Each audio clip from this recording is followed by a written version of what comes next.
আসসালামু আলাইকুম।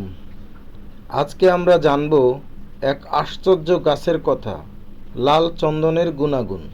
লাল চন্দন, যাকে আমরা রক্তচন্দন বলি, তা একটি দুষ্প্রাপ্য ও মহামূল্যবান গাছ। আয়ুর্বেদে এর ব্যবহার বহুকাল ধরে চলে আসছে। ত্বকের যত্নে লাল চন্দনের গুঁড়া ব্রণের দাগ, রোদে পোড়া দাগ ও ত্বকের কালচে ভাব দূর করে। চুলের যত্নে খুশকি কমায় ও চুল মজবুত করে। আয়ুর্বেদ মতে এটি রক্ত বিশুদ্ধ করতে সাহায্য করে। প্রাচীন চিকিৎসায় জ্বর, অ্যালার্জি ও প্রদাহ কমাতে ব্যবহার হতো।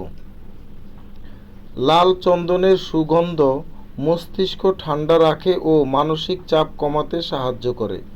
ধূপ বা তেল হিসেবে ব্যবহারে শারীরিক ও মানসিক শান্তি আসে। সতর্কতা: লাল চন্দন খুবই দামি ও সংরক্ষিত উদ্ভিদ। এটি কেনা বা ব্যবহারের আগে যাচাই করে নেওয়া জরুরি।